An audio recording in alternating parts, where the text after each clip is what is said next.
Hello, friends. I'm now continuing, I believe, if I have my numbers straight, but I know that BL or Joe will straighten me out if I don't. Continuing with program 15, which is the intro to Discipleship in the New Age, Volume 1, Section 1.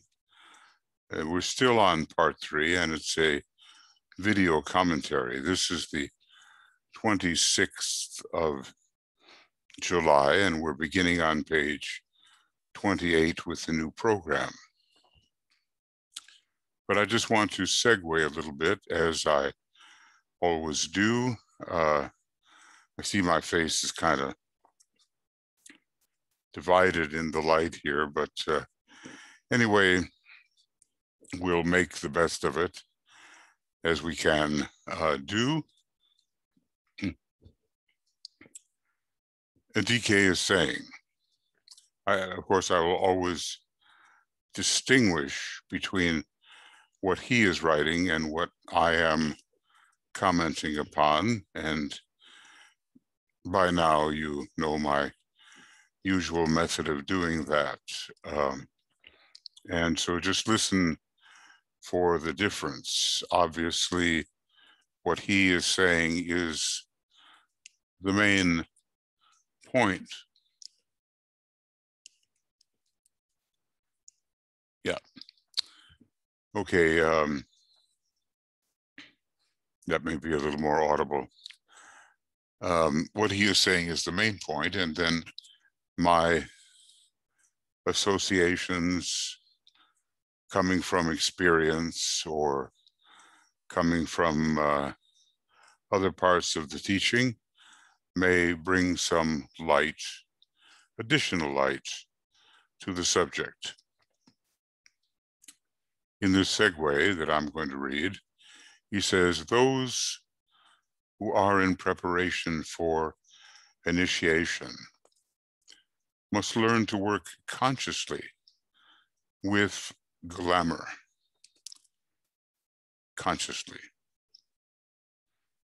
And that means, let me say, that they must focus on the possible glamours under which they labor and not just go along and say, well, that's how I am, you know. Going on with DK, they must work effectively with the presented truth, ignoring any pain or suffering or mental questioning.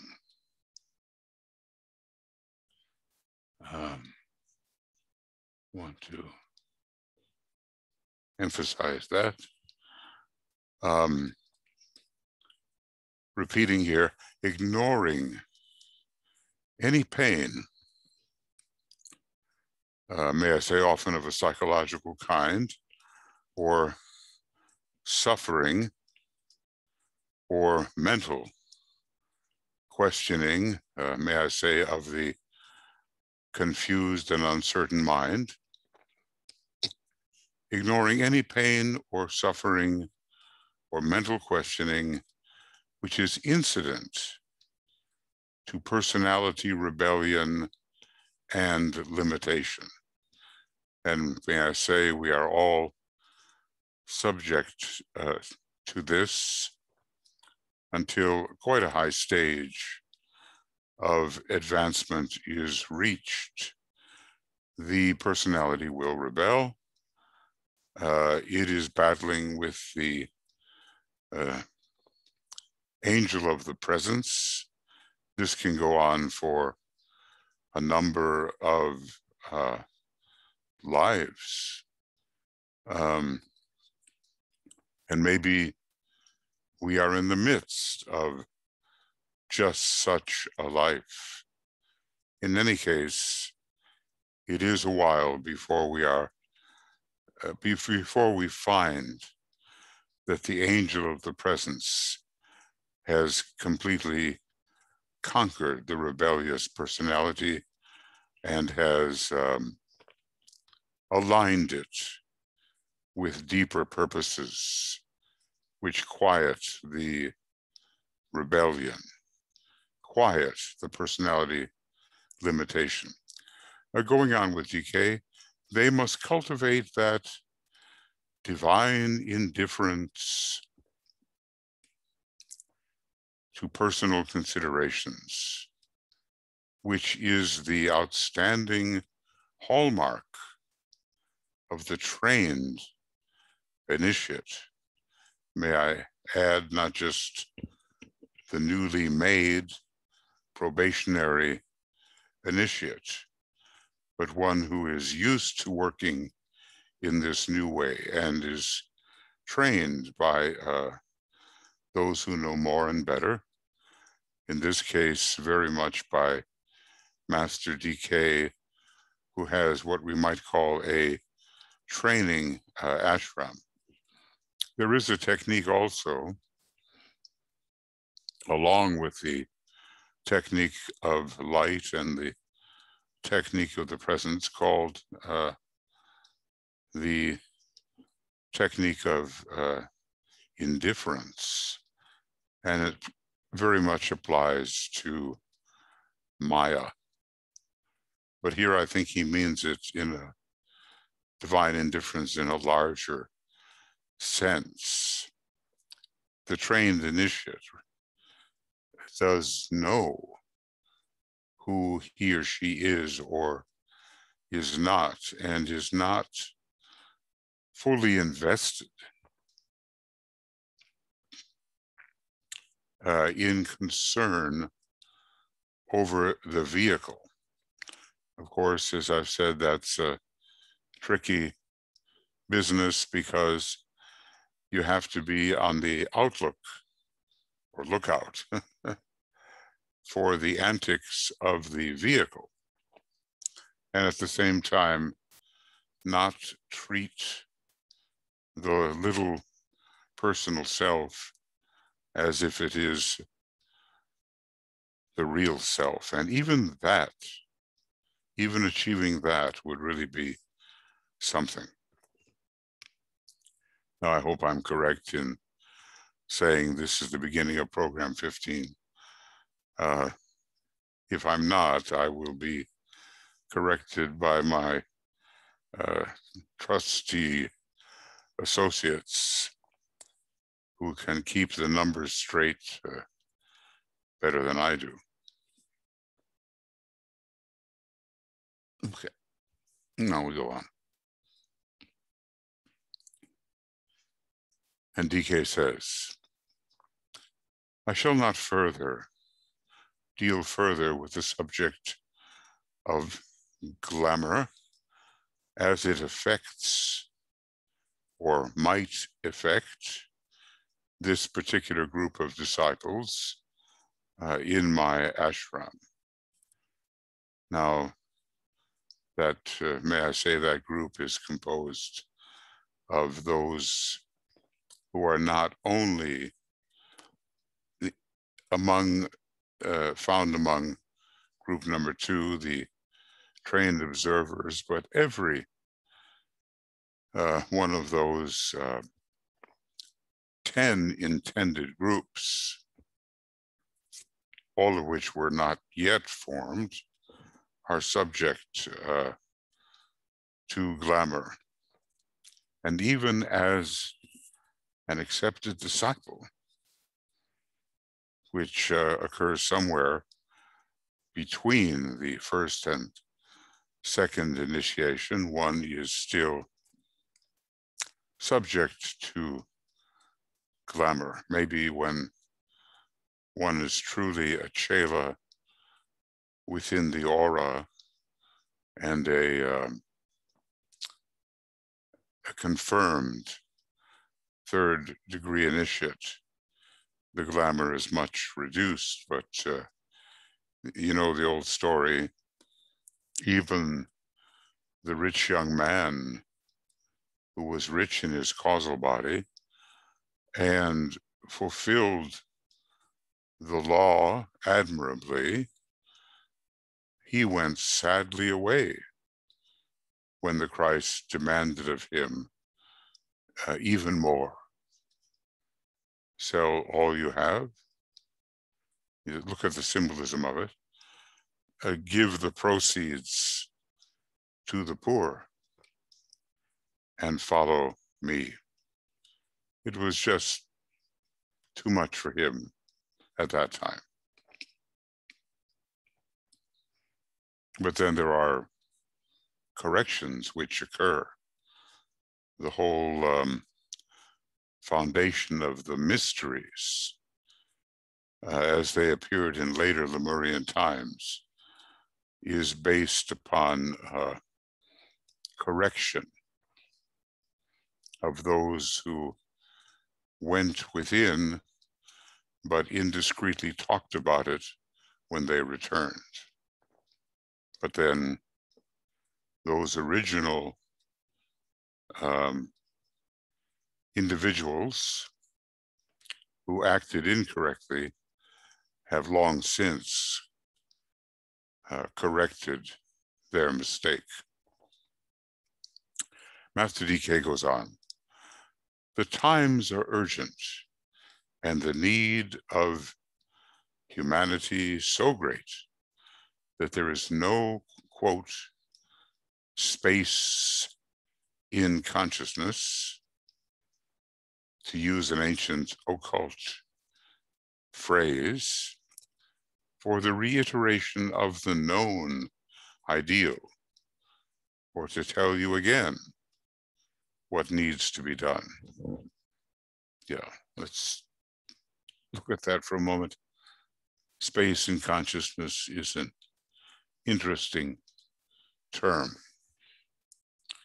What is it that fills our consciousness?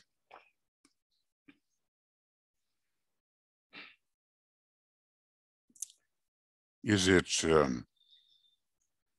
personal self-concern, or is it more along the line of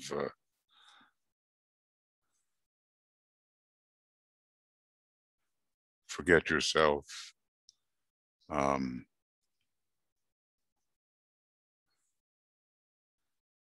cooperate with the plan, the work needs you? Every little bit helps, and we never know when something we do, say, or think may be an elevating or a depressing factor somewhere else. So we really are responsible, aren't we, for meeting the need of humanity any way that we really can.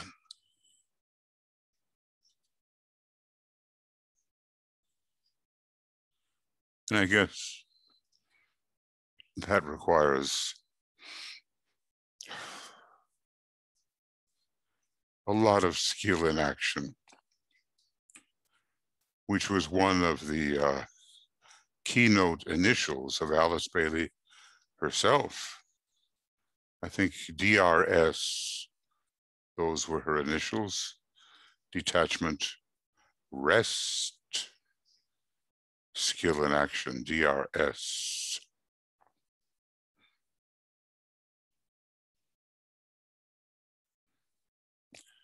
It's such a balancing act, isn't it, to do the right thing by the people that we meet. I think maybe even this afternoon, I failed in doing the right thing. I met someone coming to the house who refused to be vaccinated and was in the grip of the usual wild conspiracy theories and was pushing enthusiastically the point of view that the entire pandemic was a hoax, and I felt rising within me something that wanted to set her straight, some kind of glamour of self-assurance, perhaps. It was not love per se. There were better ways to deal with it. So in this particular instance, I lacked the skill in action to meet what I consider to be dangerous and preposterous conspiracy theories with something that was more in line with the plan and with the great work, and not tinged by personal anger. I guess we catch ourselves, or we could catch ourselves all the time if we are observant. Okay, anyway, little piece of current history. The path of occultism is a thorny path, we are told. And it's so often where we step and how we step, symbolically considered, that determine whether we are pricked by the thorns along the way. DK goes on, page 28. I would have you realize that there is no haste in the work which a master carries on in connection with his disciples. Now this, may I say, goes back to the rules of the road. There is no hurry, and yet there is no time to lose.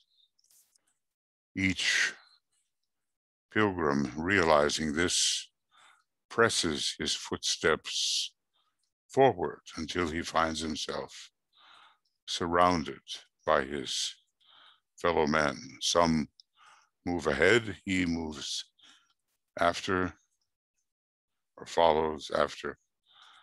Some move behind, and he sets the pace. He travels not alone. One or two words there may have been not quite totally correct, but I think that it's good to memorize and apply the rules of the road, which are found in the Dina books. DK goes on, there is no hurry in the work which I am proposing that we do together. May I say, note, he has his part here. He's not just saying to them, you're going to do the work, I'm going to simply look on. No, he is contributing to the success of the workers if they will follow his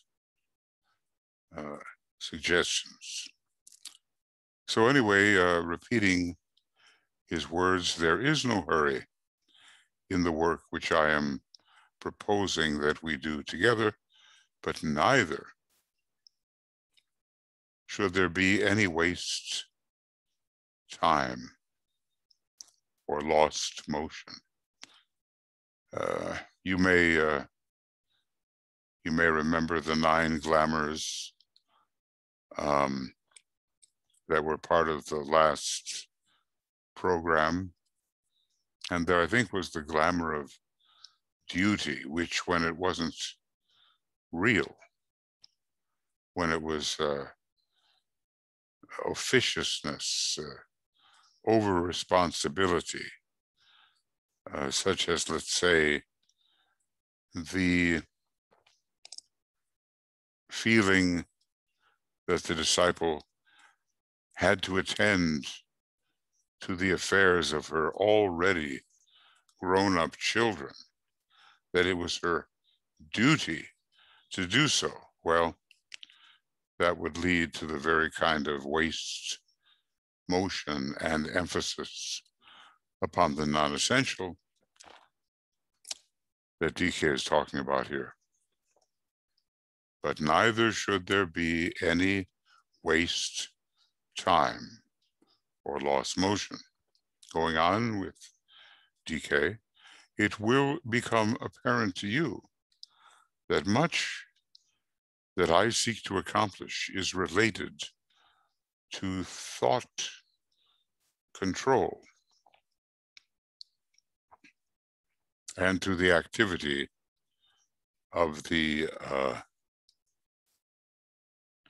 creative imagination.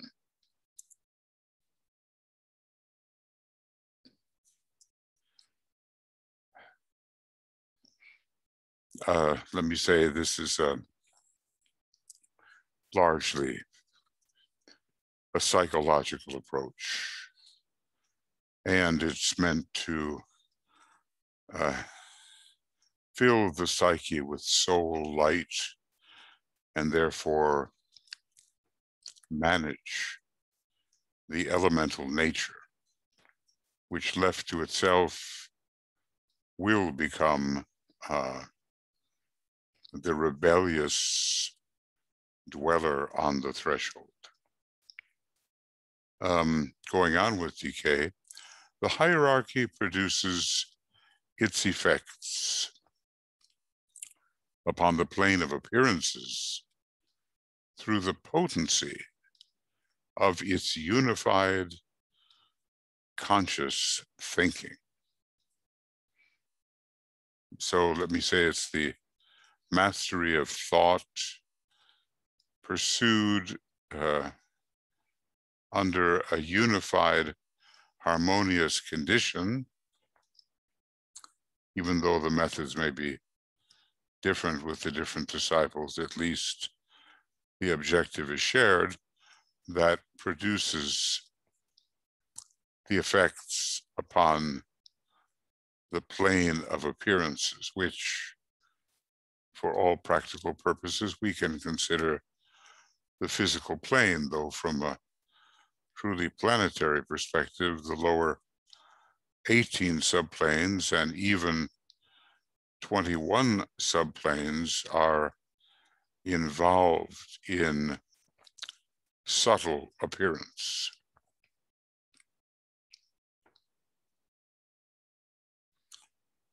And may I say, we have to ask ourselves about our groups, whether we have this unified, conscious thinking together. Going on with DK, the establishing of such a condition of unified thinking within the new group of world servers is part of my major effort at this time. So let me say that the new group of world servers does not yet have this, but it is a necessity in reflection of the hierarchy, which does have it.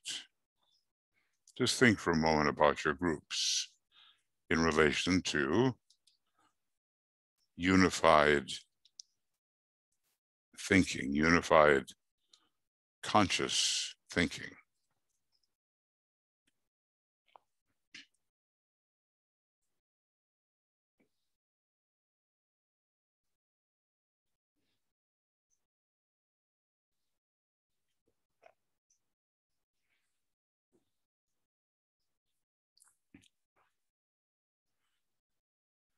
And maybe, I suggest, you may find some schisms in the what otherwise would be the ideal of unified conscious thinking.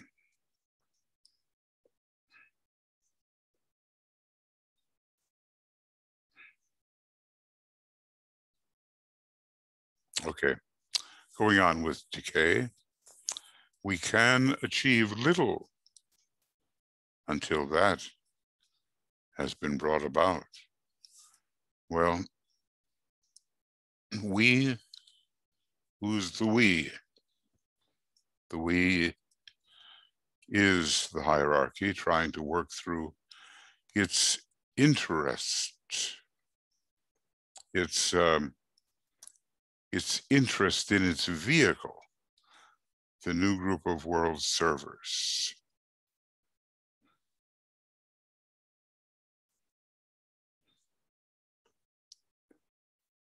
And perhaps we have to be sensitive enough to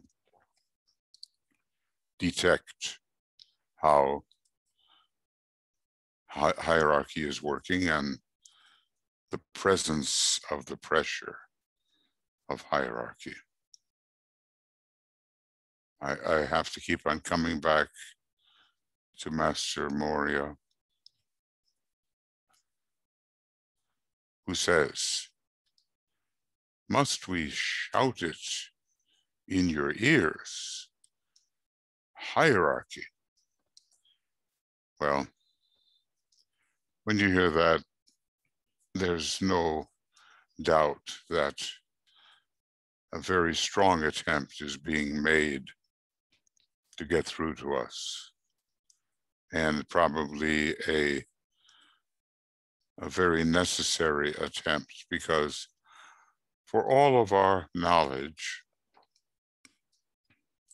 growing because of such teachers as Master Decay, we are still quite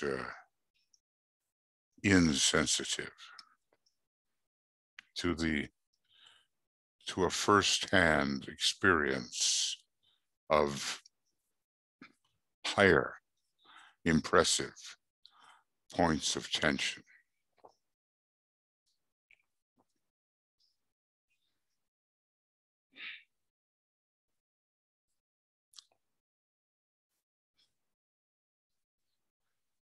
So, Master Decay goes on, "So, I summon you. I summon you." It's like, may I say, a court summons.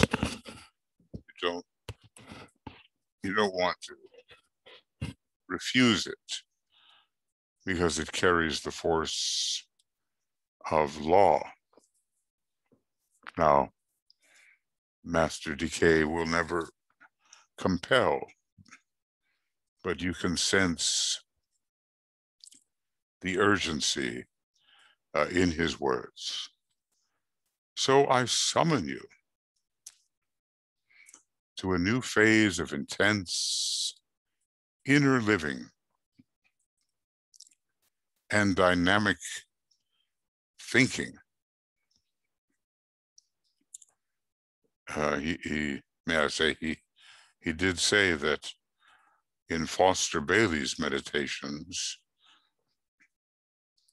though short, he did have that dynamic thinking. Maybe it's a first-ray quality in some sense. So repeating a new phase of intense inner living and dynamic thinking, but this time with a group objective. May I say that suggests that it may not have been there before.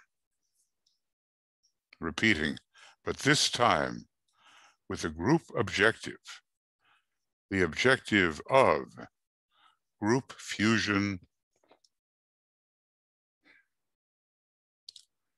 group united thinking, and group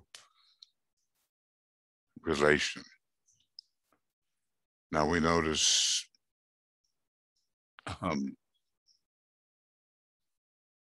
there is an ellipse, something's left out. And maybe sometime we will find what is left out, but it's not the main thing. Because even in what has been given, there is, according to the Master, more than we can ever absorb. And I'm sure any sincere student of the teaching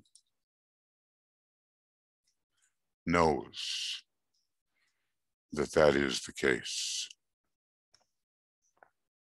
So what's he summoning us to? In his own words, this is the inner life of reflection. The cultivated recognition of the soul and the reflective alignment of the soul and personality, which will determine the success of this work. And may I say, he's beginning here with talks to disciples. The work, it turns out, after quite a number of years, was partially successful, but not in the group sense that he had hoped, but more in what it brought to the growth of individual disciples. So I'm going to repeat his words. It is the inner life of reflection, the cultivated recognition of the soul. And may I add, it does have to be cultivated. It's not the first thing that comes to mind when we're caught in our own personal tradition, as it were. So repeating, the cultivated recognition of the soul and the reflective alignment of the soul and the personality. And let me add, if the personality is really aligned with the solar angels or the soul, what have we been calling it? The angel of the presence. That doesn't just happen automatically. But those things, and you can question yourself whether you have a downward gazing soul, as it is discussed in the very first rule of a treatise on white magic, and whether that personality has been brought to heal, H-E-E-L, like when you tell your pet dog to behave, whether it has been brought to heal by the downward gazing angel of the presence, which will determine the success of the work. Apparently, we're dealing with mind powers here. It gets so that we're dealing with so many things that it's hard to remember the outlines.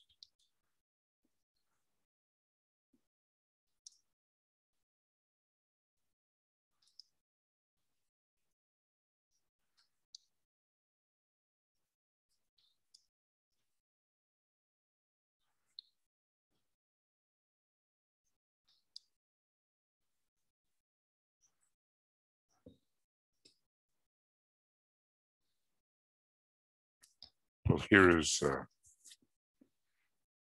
is telepathic rapport. That's one of the mental powers first. And second, the power of the intuition, okay. And now the third power of the, so that was quite a while ago that we began in a different section. Another mind power, telepathy, intuition, and what about this one?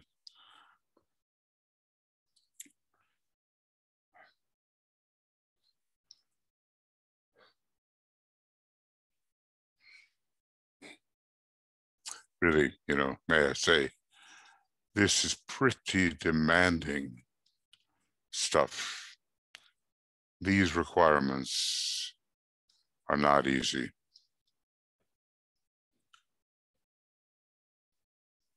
We may glibly read over what is suggested, but just try it, and we will see that no wonder when Master Decay had to assess what was really done according to his plan, he couldn't come up with an entirely positive evaluation. But then the whole seed group process is a 275-year process. So let's see what he thinks by the time we reach the year 2200, from which we are maybe almost 180 years away. So going on then with his words, third, there is another great mind power which has to be unfolded. It is one which characterizes all liberated souls. What should we say? Liberated from the confines of the rebellious personality. So repeating here, it is one which characterizes all liberated souls, no matter what their ray. And this, he calls it a mind power. This is the power to heal. Now it's obvious Master Decay is one of the great healers, and as he externalizes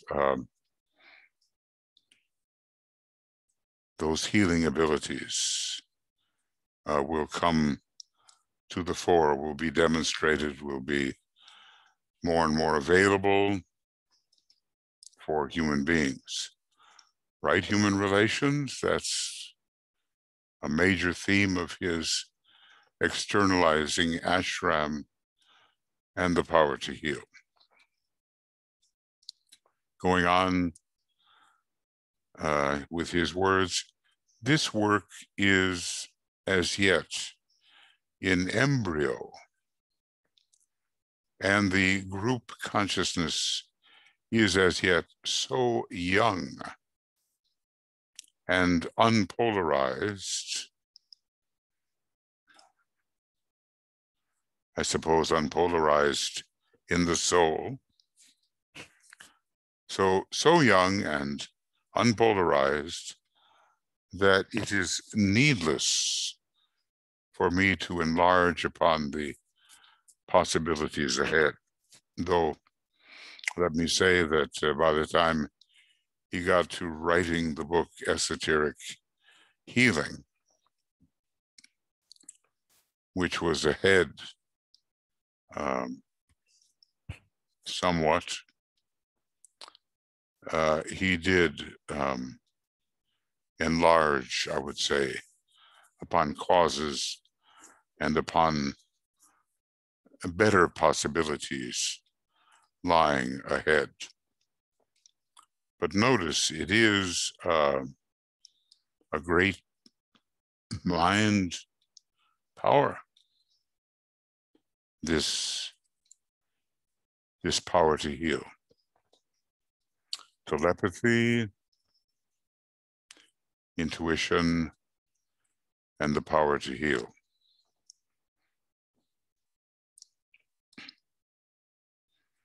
And when a work is in embryo, it may show promise, but it's not yet really ready to be presented fully to the many. So he goes on to say, when men can be trained to be unselfishly and divinely magnetic, right? And radioactive, which may I say is a sign of transitional importance. The radioactive individual is ready to change kingdoms. So repeating, when men can be trained to be unselfishly and divinely magnetic and radioactive, then there will be poured out upon the world certain divine forces which will vivify and reconstruct, which will eliminate the evil and heal the sick. Now, this is written quite a bit before the book Esoteric Healing is written, and it's clear to me that these forces of which DK is speaking are at first withheld. There are so many attempts at healing, and they are, so many of them, unsound. They're not the real thing. Recently, we've read about a man in South America to whom many came hoping to be healed. Was he called John of God? And it turned out that he was consistently sexually abusing his female patients. So all is not as it seems. And many, what word shall I use? Many are the flaky attempts, superficial attempts to heal, and they are not really successful. But notice the need here for unselfishness, and not just something that's magnetic, but divinely magnetic and divinely radioactive. We're not just talking about animal magnetism here. And the inner teachers will determine when the forces that enliven, reconstruct the form will be released. Meanwhile, it really serves to be cautious people get wildly enthusiastic about the latest thing, the latest novelty, and they ignore that which is well established, tried, and true.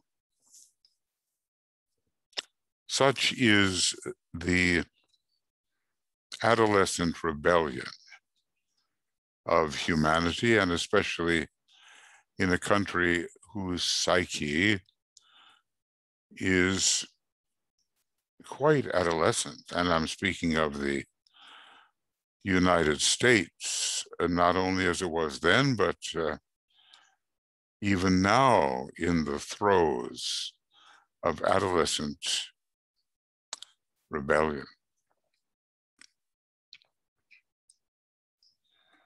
Going on with decay, hitherto, the attempts of man in the field of medicine, of healing, and the various forms of therapy have been the result of impulses to respond to these hovering forces. But that is all, as yet. So let us say there's something in us which detects the presence of the real thing, even though the real thing is not yet pouring forth. I know we have quite a bit to go to part 4. We've been all this time working with part 3 of section 1, Discipleship in the New Age, volume 1, as a video commentary. So going on with decay, these are the 3 major faculties which the spiritual man can unfold: telepathy, intuition, and the power to heal. Think about that for a moment.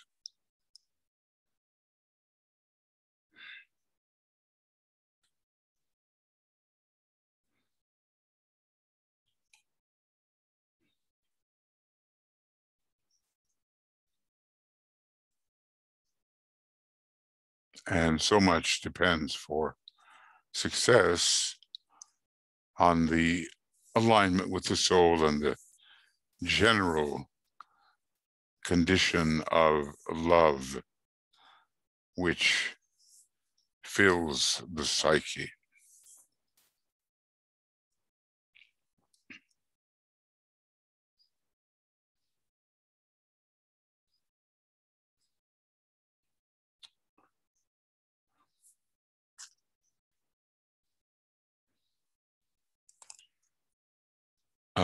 Decay goes on. Other faculties and developing capacities are only an expression of these 3. And here he basically repeats them: telepathic thought, receiving and transmitting, intuitive recognition of truth and its formulation into concepts by the mind, plus the later process of materializing that which has been intuited, the highest form of creative work. And finally, healing with its understanding of energy and forces which will lead later to the rebirth of humanity. Have we thought, that the age of Aquarius really is a time of rebirth? DK is not falsely exciting us when he talks about the wonder of the new age.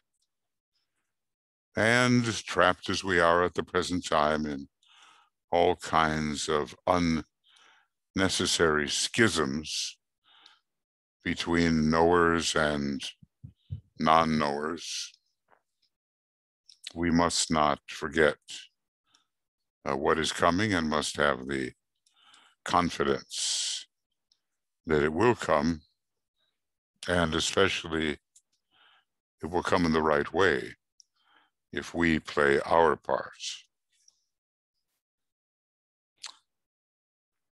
So whatever other capacities are on the way, they are simply expansions of these three. Repeating: telepathic thought, receiving and transmitting,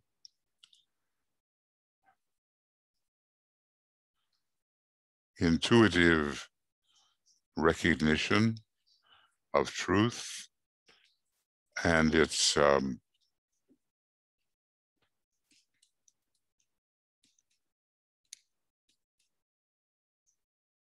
formulation into concepts by the mind, and may I add, probably by the abstract mind, which we should note, though it is still within the dense physical body of the Solar Logos, is part of the spiritual triad. Plus, DK goes on, the later process of materializing that which has been intuited, and may I say that requires real skill in action and maybe a lot of third ray and seventh ray and even first ray to bring it through. He calls it the highest form of creative work. In my life, little piece of personal history, I've always considered myself pretty good at intuiting the truth. But when it comes to materializing through mental concepts related to the truth, I could be better. And we can always find, I would say, ways in which we could improve. This is the highest form of creative work. May I add that it's not just whatever the astral body dreams up under the false pretext that one is expressing one's self. The self is something different. And to express that self requires intuition, and not just the revelation of that which is found within the often glamored astral body. And then he goes on to say, healing, with its understanding of energy and forces which lead later, will lead later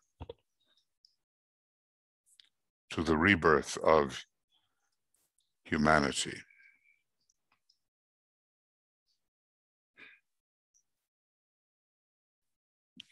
may I say that so many of us have so many things in the way of our healing work. Maybe somehow we are all at a certain point of evolution, spontaneously radiatory and healing. We know that when this triangle, crown, agna, alpha major, is completed, there is sufficient magnetic radiance to make of the person a healer. As usual, on the way to the real thing, we will find many glamorous, inaccurate presentations. Okay. So we basically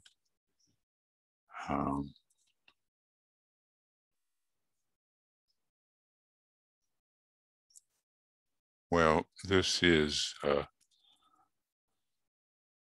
I do this right, it's really beginning on page 27. And now we are on,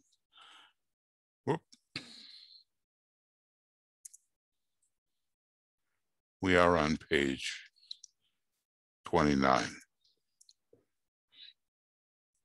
Well, look, you know, I realize, friends, that my approach to these things has become a little ponderous, meaning slow moving, with the invitation to ponder what the Tibetan is saying, and at least some of the things that I'm suggesting. So Master DK goes on, little by little, the picture of the possibilities of the plan will unfold before you. As your minds increase in sensitivity and your brains become more responsive to mental impulses. Let me say it's not always the case that there is the proper alignment between mind and brain, and even less to that triplicity of alignment we call soul, mind, brain. Something often throws the intended alignment out of the ideal kind of connection. Notice how he's using words like little by little. We don't expect huge progress overnight. So he goes on to say, little by little, the disciples of the world will work at the reproduction on the physical plane, note that please, of that which exists subjectively. May I add that it's not intended that true subjectivity remain forever subjective. It's part of the externalization process that which is subjective and existing at a higher point of tension will show itself and change the quality of the outer or physical plane. He goes on, little by little, there will appear all over the earth groups of illumined souls who can cooperate with the masters with perfect freedom of intercourse because their responsiveness has been scientifically trained and developed. I just want to, at this point, comment on Alice Bailey's comment on the sentence, "The meek shall inherit the earth." And normally we interpret that as the quiet, humble, non-offensive, even weak appearing types will inherit the earth. But Alice Bailey goes on to explain, the meek means the trained. The trained will inherit the earth. And one of the big questions here is, are you willing, am I willing to accept the training? Even though it apparently puts limitations upon what we call our expression or personality expression. Now, the adolescent doesn't like any restraint. He or she might say, "Who are you, my dear parents, to tell me what to do? I reject your suggestion. I'll decide for myself." Well, that's the adolescent phase.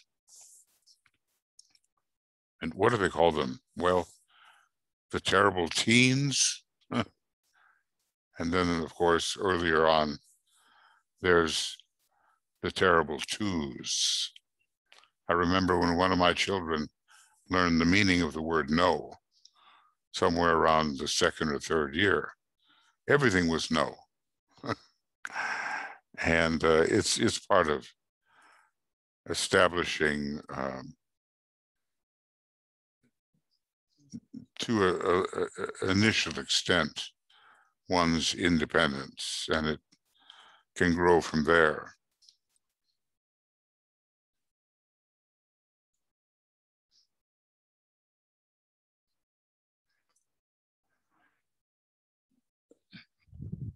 So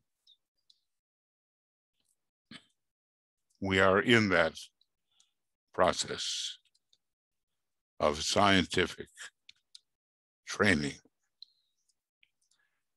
a trained responsiveness, if we will, if we don't think it's just too much to bear to fulfill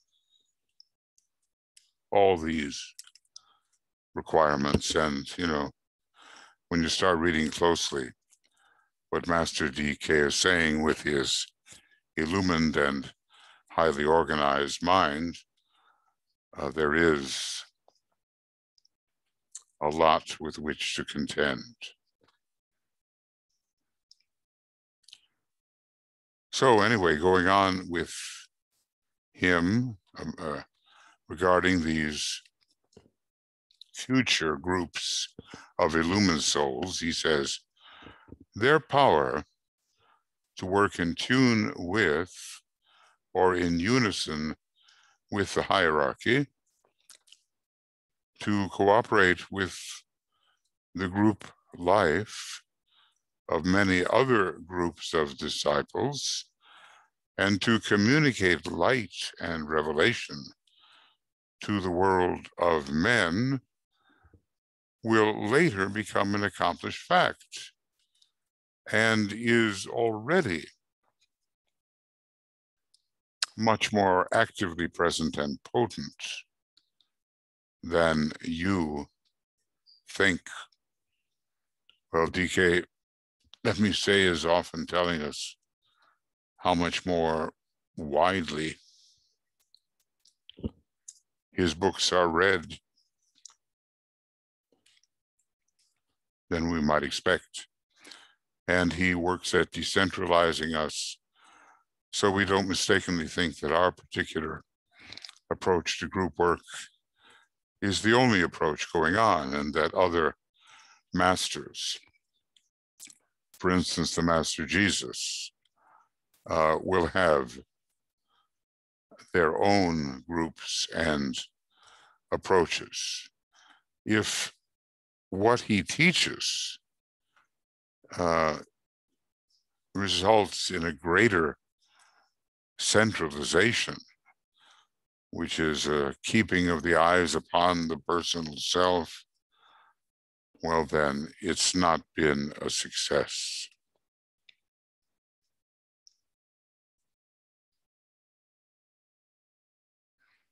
So Master DK is working toward the time when many of the things he's talking about will become on the physical plane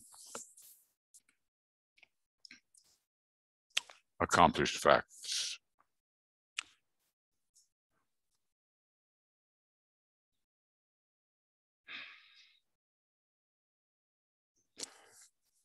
He goes on to say, a little vision, brother of mine, makes the way of the disciple easier.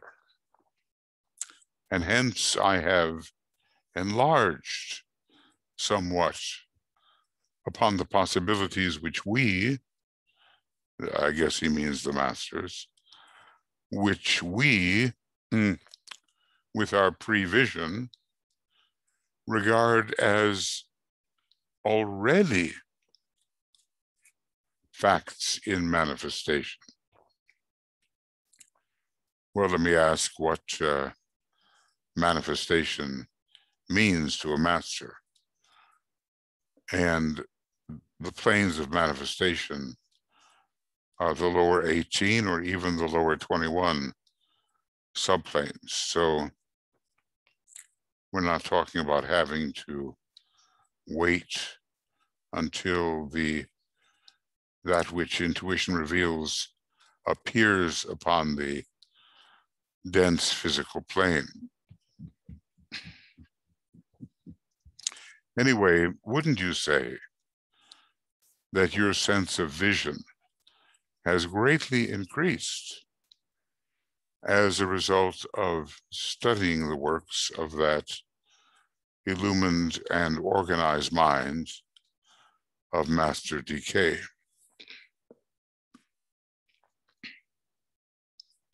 I certainly would.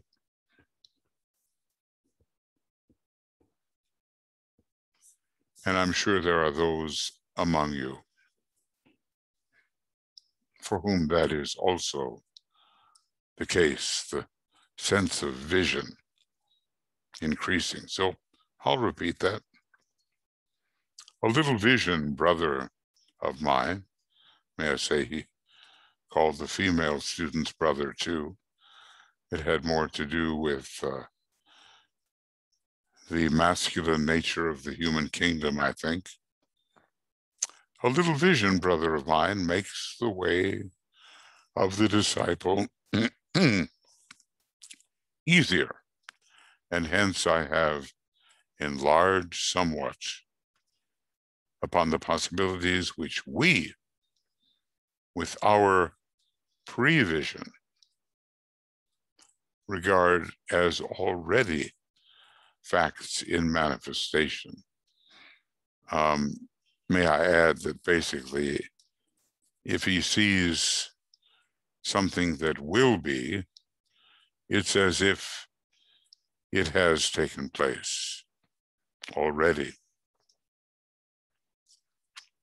He goes on, nothing can stop the eventual success of the plan. It is simply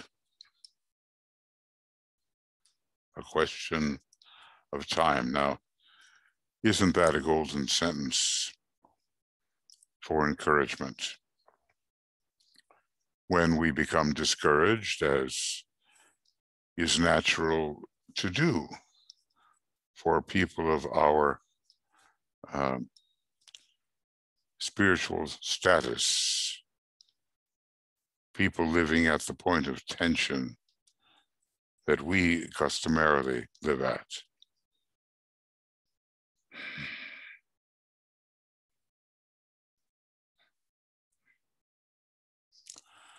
Nothing can stop the eventual success of the plan. It is simply a question of time.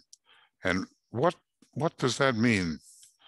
There must be unstoppable forces behind the plan. Let's say the force of the Christ, the force of the Chohans, the force of Lord Maitreya. Did I mention that already? The force of Sanat Kumara.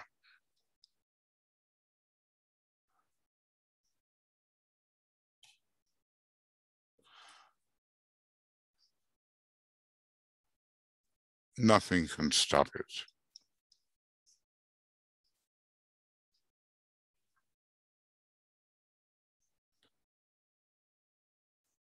Okay.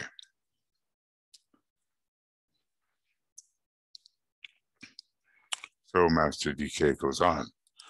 One of the steps in training which lies ahead of you is the establishment of a closer contact with me, your Tibetan teacher. I don't think he had yet said he was Master DK, and I think some people were deceived, self-deceived as to his identity. The leader of a parallel group, Madame Rorick, was, I believe, thus self-deceived. And that's led to no end of trouble between the two groups. So a closer contact with me, but let us say that this is devoid of all ambition. Oh, now I have a closer contact with the Master, and I celebrate myself because my ambitions are fulfilled. Not that. So anyway, but still necessary, as one would have in the stage of Shela on the thread, or Shela within the aura. DK goes on, this you must attempt with no formulated idea as to what the results will be. If there are to be, if any, are to be objectively realized. Perhaps may I say that there will be no objective results.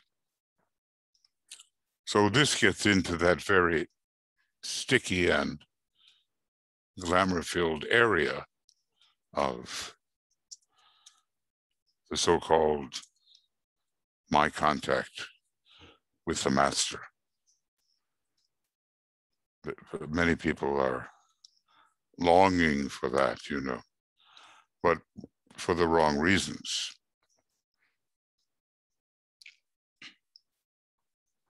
As some kind of lower ego enhancement.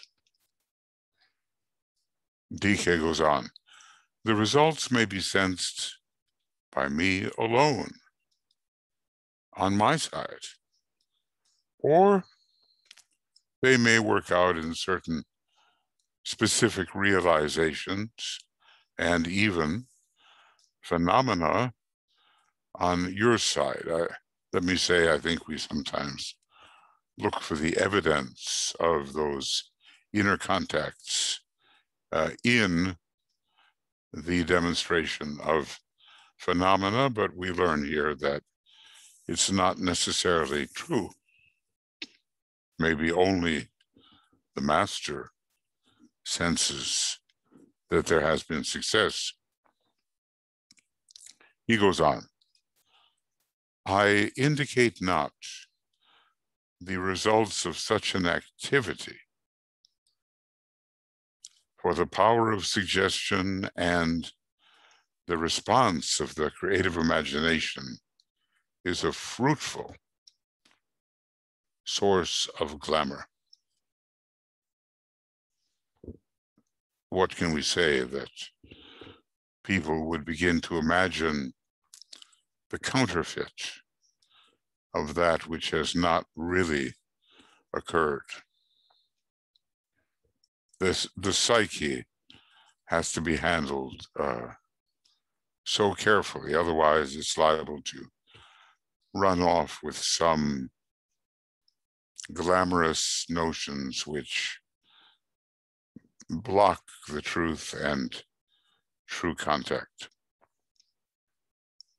Gosh, when you begin to realize all the things that could go amiss, well, it can induce even a greater care in following the suggestions and in thinking about the spiritual path and how we approach it. So Master DK goes on, I would therefore ask all of you who are my disciples to endeavor to make a contact with me at the time of the full moon each month. Now, here we're going to learn, may I say, about the very great importance of the actual full moon, the actual moment even of the full moon. And Master DK says, make sacrifice in order to establish this monthly relation, as I will make my adjustments to contact you. Now, may I ask ourselves whether we think this is still going on? If we are a sincere disciple of the Master DK based upon our knowledge or based upon how we have applied the teaching, are we still being supervised at the time of the full moon by the Master? Will it be an individual approach that he looks for? Will it be a group approach? I think you may know the answer there right away. He goes on to say, may I emphasize the necessity for holding the thought of that contact for 3 whole days prior to the full moon itself, with aspiration and with confidence, and then for 3 days afterwards with expectancy. Well, sometimes he says, you can work this out in a pentagram formation with 5 days. However, he gives a word for the latter 3 days. He calls it expectancy.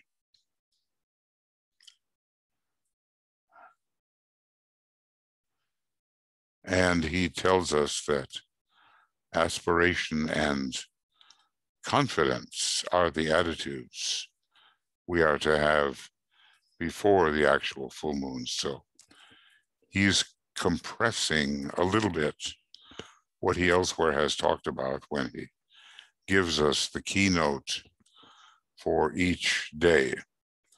Now, whether we use the 7-day method, the 5-day method, or even the 3-day method, the rhythm must be kept up. And then the causal body will be rightly built. And always new quality will be added. He goes on to say, may I point out the prime importance of making this a group activity and not a personal contact. Well, there's that sentence, which is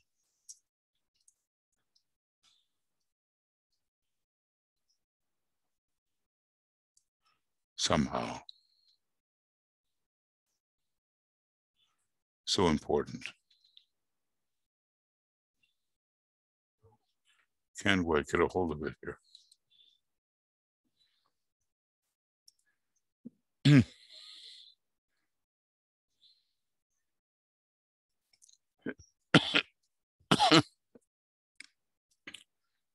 Enter, he goes on, enter upon the work with the realization of your group relation with your fellow disciples and with me. And may I add, that's why I always, in the meditations that I lead, the pre-full moon meditations, reduce the entire group to a point, imaginatively, an imagined point of light, love, and power, so as to emphasize the group relation.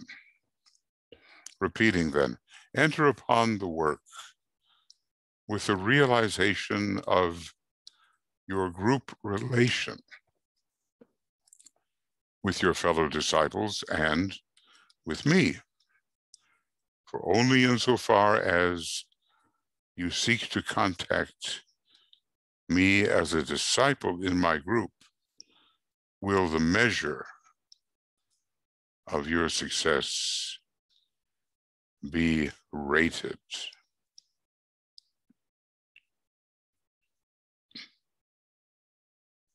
So may I say, we do know that one of the chief objectives in Master DK's ashram is to build up a group consciousness, and it doesn't stop at any time. And the success of the full moon work is dependent upon it. If we just go in there and say, well, here I am, and we forget about our group, it will not be deemed, rated successful.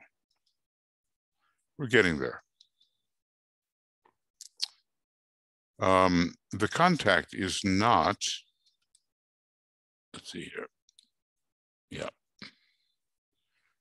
This contact is not of the same nature, he says, as that direct and individual contact between a chela and his master.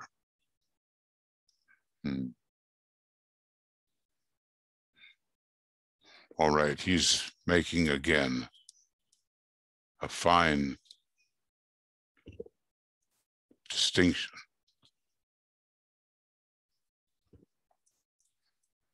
And of course, that contact between a chela and his master is also to be cultivated. He talked about it. He said, some of you know how to do it. Some of you know how, but you don't know you know. And others of you have to learn. Many of you are linked with your own master, he says, though temporarily working in my ashram.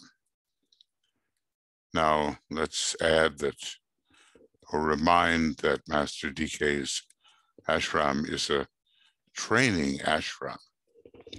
And what he can do for the student need not be repeated by the probably more advanced master to which those who are being trained belong. Or is it belongs? So repeating, many of you are linked with your own master, though temporarily. May I ask how long temporarily is? 1 lifetime, 2, more? Well, maybe it's individually determined.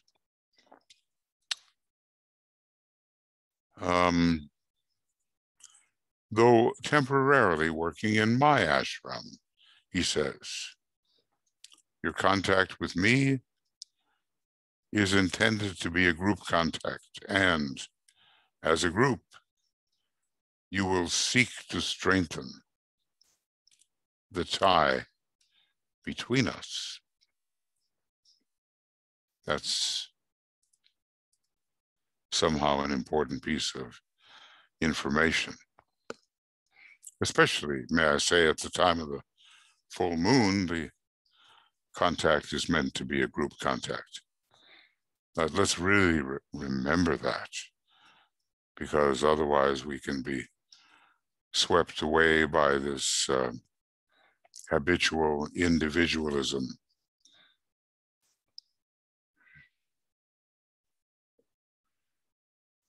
We've got to have a sense of the group to approach as the group. So these full moon opportunities, of them, he says, this, therefore, is an act of group service to be rendered selflessly and with no personal expectancy.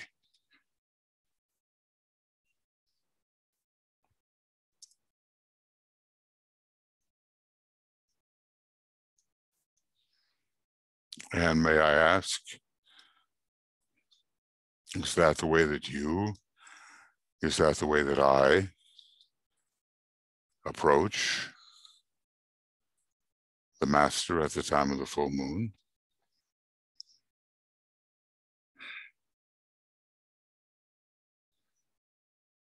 Or are our eyes so much upon the personal self that we just can't get out of our individualistic approach, which is not what he's looking for at all? He goes on to say, owing to the pressure of time and of urgency in service, I am one of several teachers who have pledged themselves, and here's the qualifier, pledged themselves for the next few years to keep the 12 hours prior to the full moon of each month open for contacts with their disciples, so that at any time during that 12 hours, the world's servers and disciples can make an attempt to reach us. Now, automatically, friends, he is decentralizing the whole situation. It's not just himself. He's one of several. How many is several? Well, we don't know. I am one of several teachers who have pledged themselves for the next few years to keep the 12 hours prior to the full moon of each month open for contact with their disciples. So think about that for a moment. yes, we want to contact the master, and yes, it should be in group formation with a very healthy realization of group approach. Now, maybe that's not so easy to accomplish, but it's really something that has to be remembered. He goes on. This will somewhat facilitate your work, for you need not, therefore, keep the exact hour of the full moon unless this is easily possible. And this is interesting because elsewhere he seems to say something quite different. He just says that is the unique moment, and the doors open at that moment as at no other time. But at least for those for whom it is possible to at least be alert to the possibilities some 12 hours before, they can still participate. I know sometimes Tuya and I are waking up at, well, if we ever went to sleep, around 3 in the morning. And it can be rough, it depends. And we try to honor that exact full moon moment for the sake of all those who may be tuning in on our broadcasts. And also because we take to heart what Master DK has said elsewhere about the ultimate value of that moment. But he's giving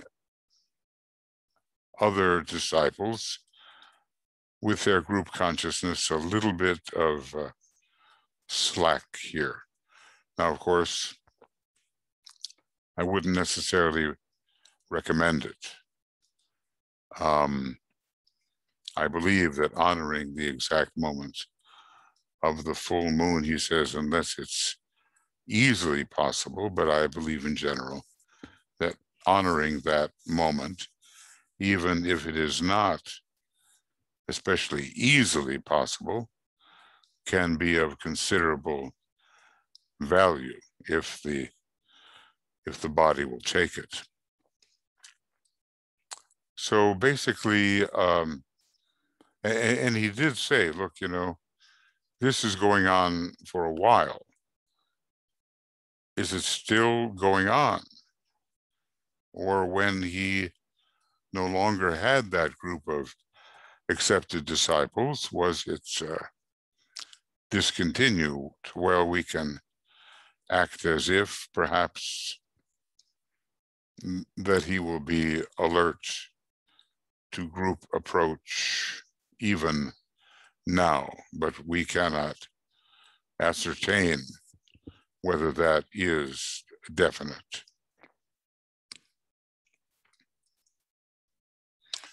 He goes on to say, service in the world these days requires constant pressure and attention, and the work is strenuous. Now, it almost seems like he's saying if you really want to do it right, you will respond to the pressure and respond to the strenuous requirement, but let each Chela interpret as he will.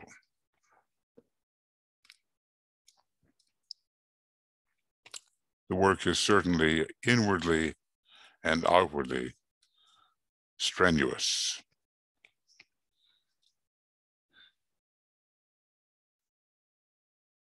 He goes on, it may not always be possible for you to make your approach at the exact moment of the full moon, May I add, suppose you're at work or in the middle of some kind of meeting that is required, or you're fulfilling certain responsibilities in the outer world. It's not just a question of sleep. There are other times when it may not be possible to approach the exact hour of the full moon as you might like to. So repeating there, it may not be possible for you to make your approach at the exact hour of the full moon, though you can at that hour always, this is the point, silently and interiorly lift up your heart and eyes to the eternal. Yes, that's an important idea. We all have responsibilities in the world, and some of those responsibilities will not allow us to say, sorry, coworkers, I now have to approach with another group a full moon opportunity. Just wait for me, I'll be back in a half hour or whatever, you know. So he's making it possible for us at least to participate somewhat. And he goes on elaborating, so it must be important. But at some hour during the preceding 12 hours, you can make your approach, and may I add, with the group in mind. With, even though it's your own approach, you're thinking of it as a group approach. And he goes on to say, when you do so rightly, you will find me waiting. Well, as I said, is that still the case? Perhaps it doesn't hurt for us to act as if, from the master's side, something is done to acknowledge the group approach of steadfast disciples.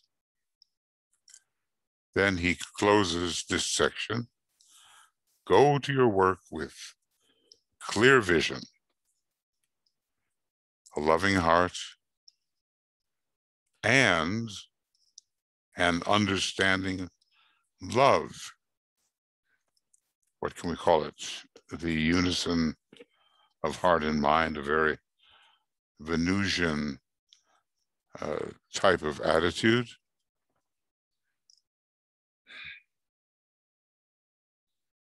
We can see that the ajna center and the heart are involved here.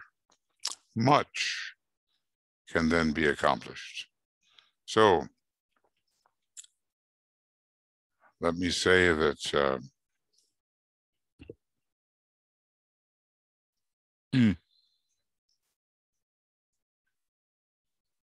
he has opened the door so that we never have the excuse or the alibi that says, well, I just can't do that. My schedule won't allow. He has given us flexibility in the schedule. Now, we've come to page 30. And we began on page 27.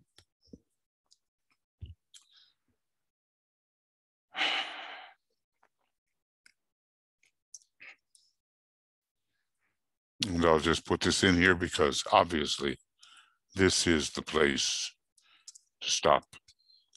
We are, I believe, and hope, and stand to be corrected, ending program 15.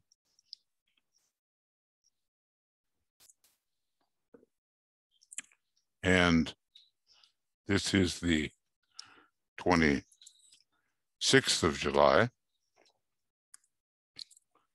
And we have gone from 27 to 30. We're about to begin part 4. So we'll be beginning next time, probably not tonight, the intro to Dyna 1, section 1, section part 4, video commentary, beginning with page 30. Okay, friends, now, I just get the feeling, that so many golden words are being offered to us if we will but take them seriously and absorb and apply.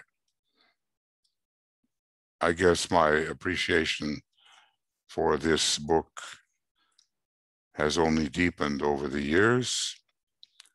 And although I've read sections of it many times, I just have to admit that it deepens in its impact. Well, okay. So we'll go on next time, starting with part 4, which is a 13-page part. And I suppose that somewhere down the line, who knows how far,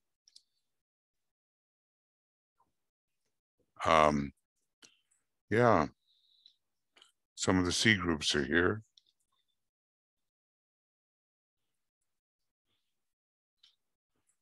And yeah, quite a bit about the new C groups. And there is good old part 5, 13 pages ahead of where we find ourselves right now.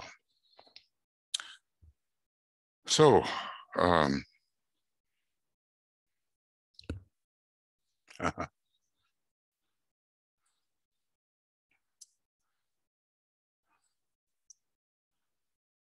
just getting oneself oriented in the welter of illumined thoughts is no easy task. But there we are, ready to begin part 4. Okay, friends, this will be to you relatively shortly,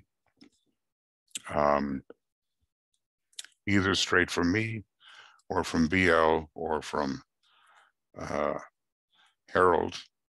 BL for Makara, and Harold will be putting it on the YouTube channel. So meanwhile, lots of love, many blessings, and from all of us on the communications team, who will be with you as soon as we can.